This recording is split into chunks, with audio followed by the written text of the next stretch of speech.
We got a split? Yay? Get ready to fly!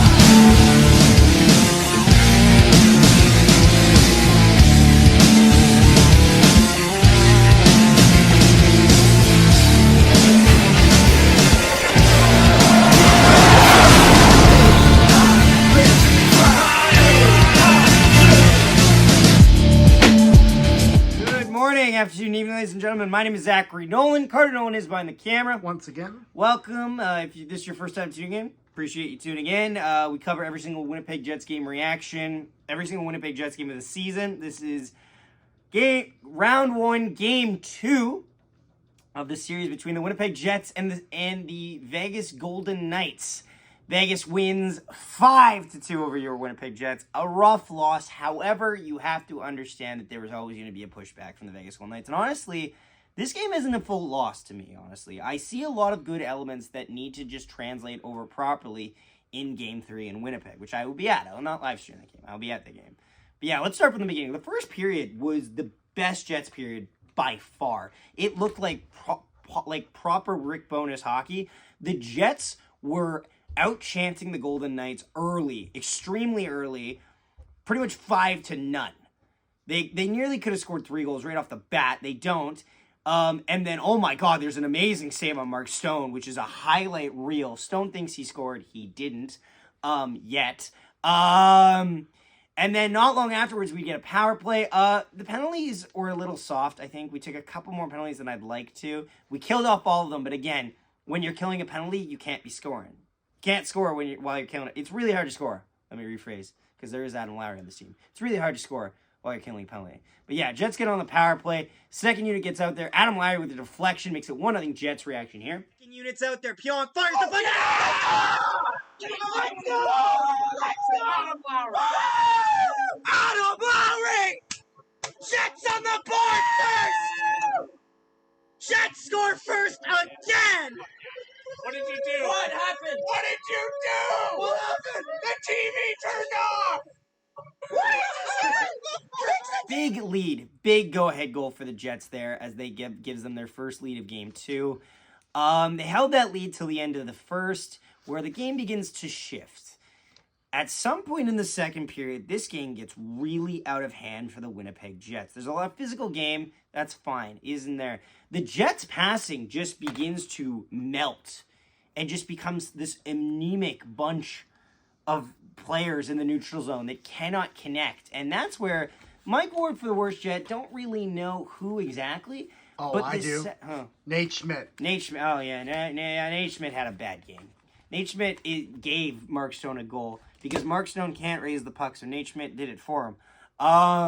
But, it was a tough one. The Knights played a really good second and third period. The Jets played a really bad second and third period and still got a goal out of the second period to salvage it. The second period, especially near the midway mark, the game tilts towards the Knights' favor. There's a bunch of shifts where the Jets get caught, really gassed, really late shifts, long shifts.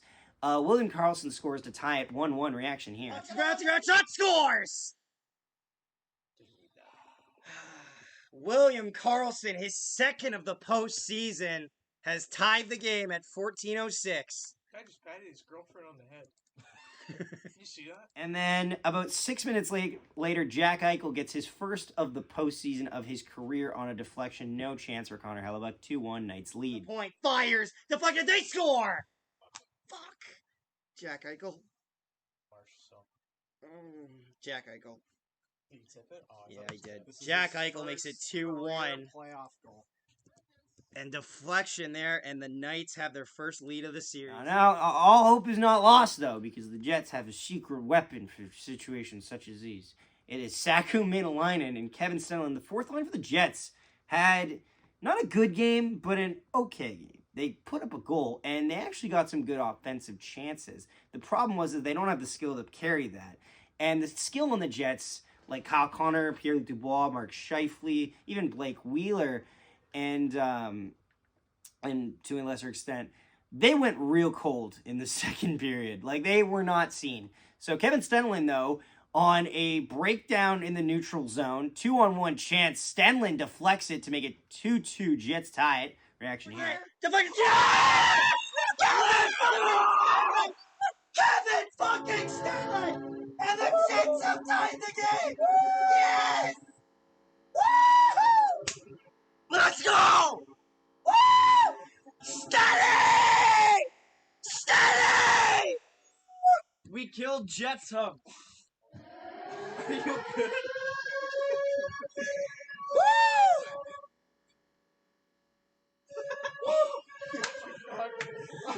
Let's fucking go! Oh my Steady! Steady on the doorstep! Steady in the Jets, baby! What did you say? We got momentum. Yeah, baby. Let's put up the Yeah, forward baby. line! And then Carter going into the third period. Then go to the third period. Carter, what's your thoughts on this game? And this is how you fucking kidding me! Come on! Yeah! Morning, afternoon, and My turn, jackass! Sweet! Get the fuck out of here! What a stop by Little back hitter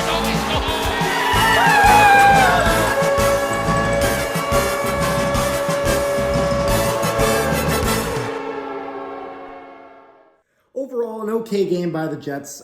There were some issues with it. They had a really good start to that first period. They really were putting a lot of pressure on the Knights, and they were able to get some goals and whatnot, and get past Vegas. But the issue that they had that I noticed was just that for the amount of chances they got, they really should have gotten more goals. And it's really key that the Jets get up early in this game, because Vegas had a moment where they really started to get back in this game in that second period. And they got going, and they got hot enough to the point where they were able to put two passes. Sorry, we got one goal in the first. My apologies. And so it's one of those things where when we're talking about a team like Vegas, who's known for being pretty decent at being able to claw their way back into games, make that as unreachable as early as possible. So I think it's really important that when the Jets get hot, they crash that net. When we're having those power plays, it's good to pass around and whatnot. However, there's some of these power plays where we got hardly anything for shots. It's like Brossoit knows we're going to Connor, and it's fine. We can still go to Connor, but once it goes to Connor, that guy on the other side, he has to be crashing, crash that net, get those pucks in front, get those dirty goals, and just get it in the back of the net and get it past Laurent Brossoit. So that's kind of my 2 cents on the game. I'm excited for when we go back to Winnipeg. I'll be at that game. And let's give them the whiteout, guys. So back to Zach. Yep. We go to the third period. It's just all Knights. Now, granted, there's a lot more stretches. There's a lot of good chances the Jets get. However, absolutely nothing comes of it. Brossoit has a decent game in net. I didn't think he was spectacular. He was spectacular, actually. His best period was his first period, where he really kept them in it and didn't let the Jets jump out to a 3-0 lead. But afterwards, it's just mundane chances, and the Jets not overpassing and just not having net front pressure killed them slowly. It just ate away at their chances to tie this game and to get a lead in this game. And sure enough, Chandler Stevenson on a rebound makes it 3-2 Vegas. Reaction here. Stop it, look, rebound, they score! Saw that coming. Chandler Stevenson makes it 3-2 Knights. And then this is where the game completely collapses. Mark Stone gets a goal to make it 4-2. Joshua! Some of these guys are going to change. Joshua! No. Oh no. Shit. Deflected Yeah. scores. And Vegas doubles the lead. Mark Stone. We're too dead tired. We overcommitted on that. And that's on the back of a Josh Morrissey chance that he fires wide. Josh Morrissey cannot miss the net on that. He not saying he has to score, he just has to hit the net. Because if you put it off the glass, it's going back the other way. And it went back the other way. And the Knights came in and capitalized on it because the Jets got stuck out there way too long because they thought they had an opportunity offensively. I like that they thought they had an opportunity offensively. I don't like that they didn't conserve any energy whatsoever in it. The defense overall wasn't great. Even Sandberg didn't have a great game. He went to the box a couple times. He got caught on the wrong side of plays.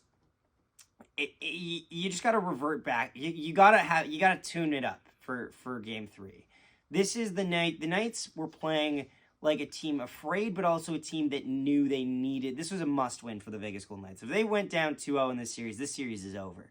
So the Jets now have a big, there's a bit of pressure on the Winnipeg Jets going into Game 3. And before that, let's get to the final goal. Mark Stone just puts the Jets out of their misery. They don't even get to pull the goal. He makes it 5-2 reaction here. Scores. Honestly, Oh my no god. way. Yeah, Mark Stone scored again. Mark Stone- Honestly, let him get their quote out now. It's because I said that Mark Stone had 2 back surgeries in my video.